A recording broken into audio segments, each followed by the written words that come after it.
Welcome, ladies and gentlemen, to My First Takeaway, the show that is sponsored by no one and absolutely does not have any planning of any kind. Because guess what? I'm a college student and I don't have time to put that stuff together. That's why there is one takeaway from every single game, and I'm going to go over it right now.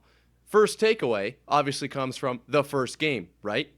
Well, that would be last Thursday when the Lions played the Packers, okay? Now, when I watched this game, I had Lions over the spread there. And I was definitely confident right away. The second half, I was a little worried that the NFL was going to get involved and say, hey, we can't have the Lions winning by that much and pull out a Packers comeback. It did not happen and leaves people wondering, is Jordan Love a bust? What are we doing? My answer to that, no, the Lions are just that team. I don't know if that's true or not. We'll only be able to tell in the postseason when they end up in either last in the NFC North or as Super Bowl champions. Probably not the only two outcomes that could happen, but definitely two of the outcomes that could happen. It's early in the season, right? We're only through week 4 up until tonight's game, which is a Monday. And believe it or not, that game starts in about 10 minutes. I do procrastinate. I am a typical college student. Makes sense. But we're about quarter of the way through the season here. A little less because there's 17 games now. But I think we're starting to get a good peg on a lot of these teams. Overall, I think the Lions are definitely a good team in the NFC. There's not a whole lot of depth over there. When the season started, we thought the AFC was going to be the powerhouse. It didn't look that way after the first 2 weeks. And then as we get going now, it's starting to even out a little bit. We're seeing AFC come to life and the NFC die down a little bit. Obviously, you're going to have your powerhouses in the NFC, but I do kind of think the Lions are in between. You've got your upper decker and your middle and then like lower deck. It's basically upper deck Lions, everyone else. I kind of think they're that middle ground. They're covering that. They could sneak into the playoffs, but that's not what we're here to talk about. My only takeaway from that game was the Lions are, in fact, for real. Now, the next game, starting it off at 8:30 a.m. Central in Andy's room. Over in London, Jags take on the Falcons. The Falcons are storied over in London. It feels like every time someone's playing over there, the Falcons are involved. And it didn't kick off in any way other than what I expected. The Falcons sucking. I didn't have a lot of faith in the Jags because they've kind of been up and down, but they laid the hammer on the Falcons. I don't know if Toy Story version of, almost called him Lamar Jackson, sheesh, he kind of looked like it. He showed some flashes of athleticism, but Trevor Lawrence could be a guy, right? Could be like the best quarterback from that class. Now, we'll get into who I think, if he continues to play the way he did, is the best quarterback from that class. But Trevor looks good. He does, and he's got the out route down, okay? My main takeaway from that game was Bijan, okay? As much as I've talked up the Jags up until this point, and I do think they're definitely AFC South front runners at this point, Bijan is the Falcons, okay? Imagine if that team didn't have Desmond Ridder. They could actually be an NFC South contender, but they're not. So, bottom line, I like Bijan a lot. I'm a little sad I didn't take him in the first round of fantasy. But the Falcons are real with Bijan. The Falcons aren't real without him. Let's put it that way. Next up, we got that noon slate, which wasn't thinned out because of the London game. They took that from the 3 o'clock hour. A little disappointing. I definitely would have liked to spread that out more. That's been my stance for a long time. It will never change because of the I'm stupid. The Octo Box. I just wish that there was like 4 games at noon and 6 games at 3, or even if you did 6 and 4. I don't care how you split it up, but 8 and 3 is just a rough spread. But regardless, we can start the best game at the noon hour. It was most certainly hyped up to be the Dolphins-Bills. And my main takeaway from that game was, what do I got here? The Dolphins were beached. Okay? Now, that doesn't make a lot of sense, right? Because they're mammals, right? Dolphins can breathe out of the water. And that's exactly why I picked that exact statement. Because they're not entirely dead. It just showed that the Bills were a real team. After that first week loss to the Jets, I did not have a lot of faith in the Bills. But guess what? They're back. Stephon Diggs, 3 touchdowns. Josh Allen, right? Like, these guys are for real. I do think they will end up winning the AFC East. They showed that they're better than the Dolphins, okay? And they were the only other team that could have potentially won that after what we've seen from the first 2 weeks first 4 weeks out of the other 2 teams, Jets and Patriots. They kind of look like So we'll see what plays out there. But I do think the Bills are a bona fide Super Bowl contender at this point in the season. Things change quickly, right? Let's not get too caught up in it. But I do like the Bills. And the Beach Dolphins, don't count them out. They looked ugly in the second half. Don't get me wrong. But hey, they still got Tyreek Hill. They still got Jalen Waddle. They still got Tua. If Tua doesn't get hurt, I think that team is definitely a playoff team. Now, next, Rams-Colts. Okay? What do we got here? Colts give Rams a run. Okay? That was my takeaway. And why is this significant? Well, I think the Rams are a pretty good team. Okay? I really do. I think if you look at their past couple games, it hasn't been impressive necessarily, but I do think that they're a pretty good team. Puka Nacua saved that team from another tank year, and now they're looking at a situation where they can still pursue a potential 7 seed, and I think they could easily get there. Okay, I did pick the Rams to cover that game, and I'll get into that because I am doing pretty good against the spread this year. So if you're interested in against the spread picks, look no further. We're going to have some good guests this week to cover against the spread, and we look good as a crew. But the Colts are also good. It's not. I think that was a underrated matchup almost, right? Their Rams are very good, and I think the Colts, Anthony Richardson's a guy, okay? That defense is better than I think what we expected, and I don't think you can count the Colts out of anything either at this point. I think they've shown all the flashes necessary. Now, Steelers-Texans. This one, literally what I have written is Texans, wow, with the little eyes emoji there. Because guess what? The Texans aren't going away. C.J. Stroud is an absolute dog out of that Ohio State that no one seems to think can produce quarterbacks. Obviously, we see that with Justin Fields. Question marks galore. But C.J. Stroud looks very, very, very, very, very, very good. Okay, he looks, I don't have the stats in front of me, but holy smokes, he doesn't look like a rookie at all. I'm wondering if he ever falls off, and if he doesn't, absolute guaranteed rookie of the year, in my opinion, because I don't think the Texans are that good. I think everyone wrote them off at the beginning of the year, and they're in it. Okay, not in like a playoff race necessarily, but they're good. Okay, I don't think it's going to be a 6-year turnaround before they get back on the map or anything like that. They're on the edge of the map right now. Okay, let's just put it this way: for the rest of the year, don't exactly instantly pick the team that's playing the Texans. In regards to the actual game of Steelers-Texans, I don't know if the Steelers are all we thought they were going to be in the preseason, honestly. It's looking less and less like the Steelers are a real team. Kenny Pickett obviously got injured in that game. We're not sure what's going to come of that, but Steelers are definitely in more of what the Texans were preseason, and the Texans are more of what the Steelers were preseason, right? They did a little flippy-floppy on that one, so I'm higher on the Texans than I thought I'd be. Bucs Saints. NFC South dump. That division is like historically bad. I don't understand what it is. That's one that I automatically bet the under on every single year, and it works out like 99% of the time. I don't think the Bucs are going anywhere after the first 2 weeks, 3 weeks, whatever it was. They look pretty good. I was like, maybe the Bucs are, maybe there's something going on in that locker room where they can contend. I don't think that's the case anymore. I think they're just a team. They're just a middle-of-the-pack team. They're going to win some. They're going to lose some. And I don't think the Saints are all they were chalked up to be either. I don't think Derek Carr turned that team around as much as we would have liked. I don't think Michael Thomas or the running back, I can't even think of his name because those guys, it feels like they sit every single game the last couple of years. I'm not high on the Saints or the Bucs, but it was a game that happened, and it's in the books, under every single time. All right, here we go. Seventh game, Eagles Commanders. This is what I'm going with here. And all I wrote was Eagles ?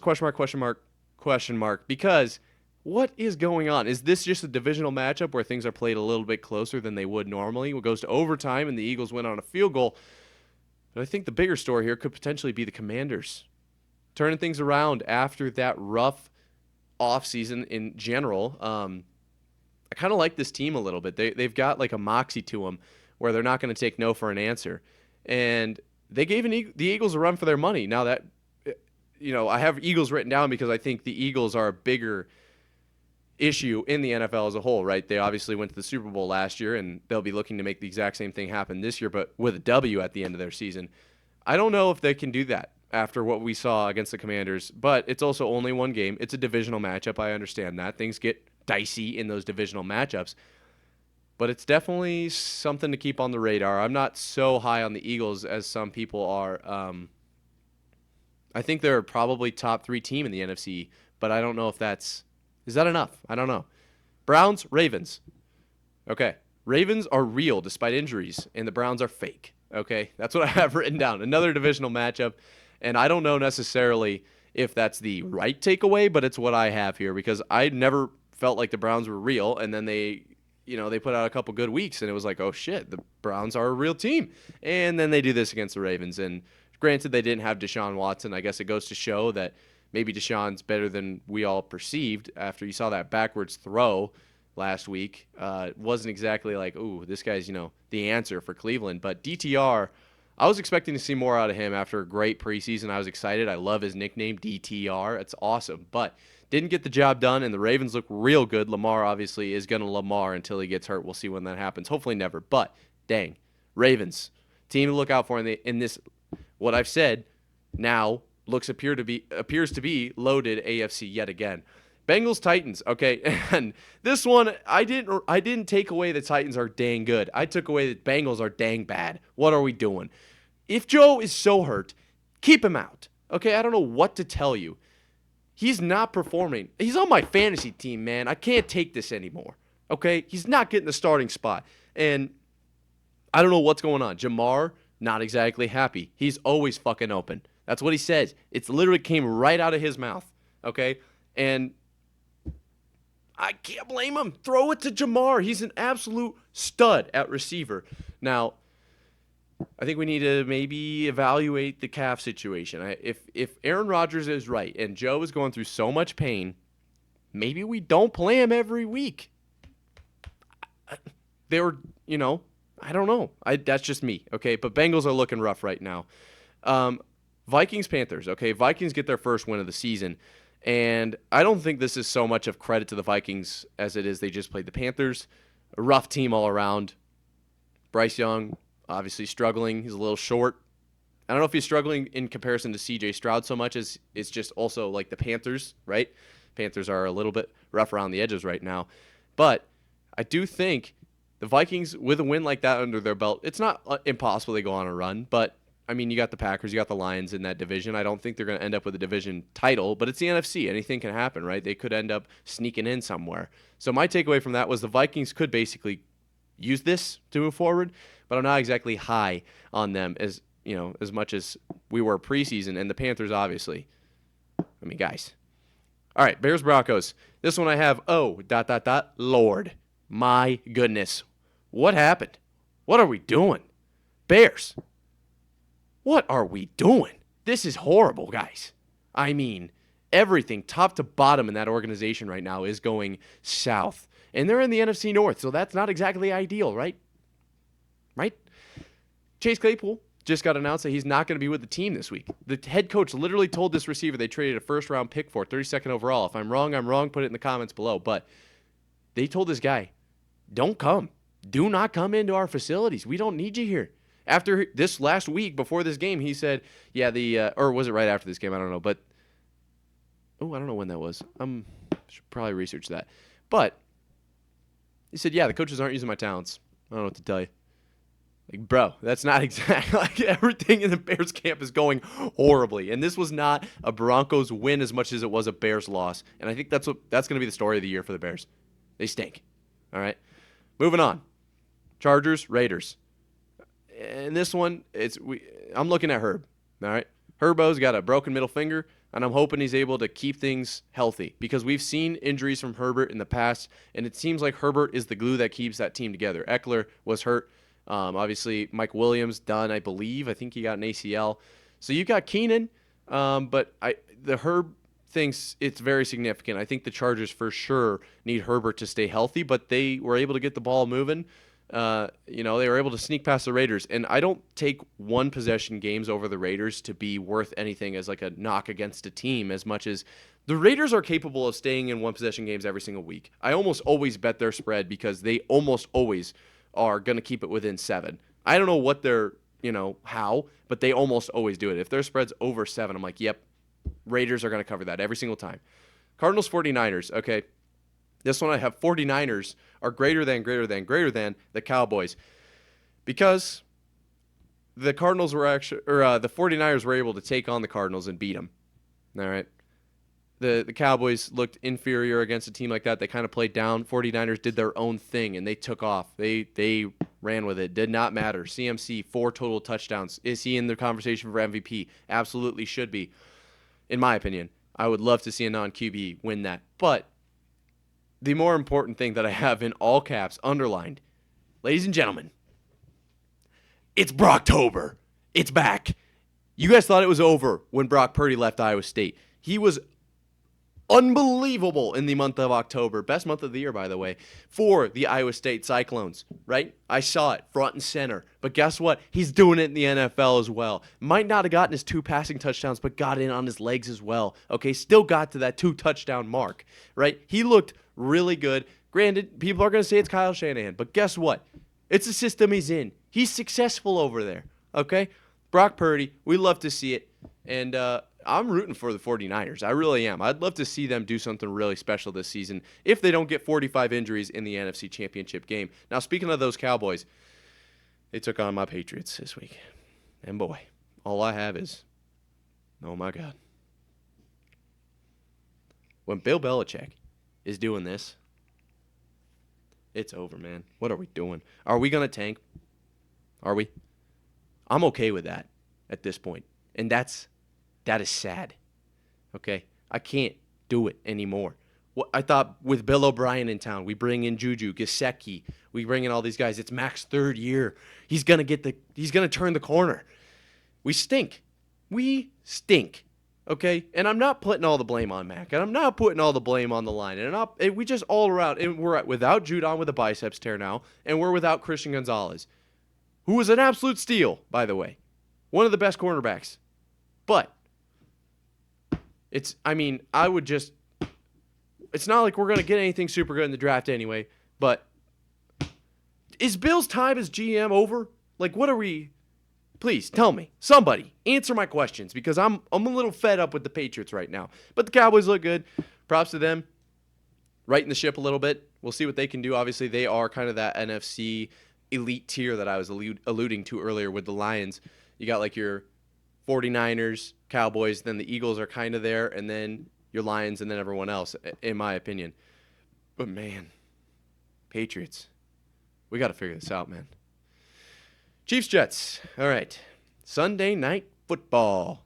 Waiting all day. Zach Wilson is damn good when Taylor Swift's in the building. And maybe it was Aaron Rodgers that turned him around. But I would like to say it was Taylor Swift. Absolutely balled out against the Chiefs. Other than his fumble that looked really bad, obviously.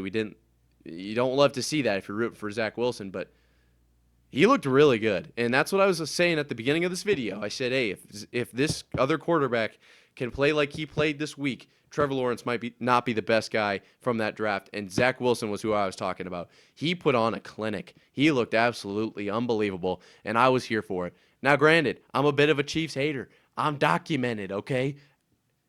It is what it is. But the Jets looked really good. I'm not going to go into officiating. You can check out my Twitter feed right here. But guess what? The Jets gave the Chiefs a run for their money, and that came down to the Jets' defense being a dang good defense, period. Zach Wilson outperformed Patrick Mahomes. Just the plain and simple. That's what it was. Statistically speaking, he played better than Patrick Mahomes. The only quarterback ever in a matchup with Patrick Mahomes to outperform him in like every single category. Is that worth something? I don't know. You tell me. But all I'm saying is, if the Jets can figure out the offensive woes, quarterback woes, namely, offensive line woes, much more, namely, that defense is too good to waste this year. They are good. And the Chiefs, with Taylor Swift rooting for them and the NFL putting Swifties are 2-0, all this shit in their bio, the Chiefs are going to get the benefit of the doubt. It's going to happen, okay? Do we love it? All I'm seeing on Twitter is this is what happened when Tom Brady was the quarterback. And if that's true, then it is what it is. Because guess what? I was a Tom Brady fan. Still am, obviously, but he's gone. Doesn't play for us anymore. We need him back. But hey, look for the Chiefs in the postseason, as per usual. Probably going to end up with another AFC championship at home. Probably going to happen. But the Jets are pretty good too. Period. Now, that wraps up our first takeaway. Tonight, game started like 7 minutes ago. I'm going to go watch that.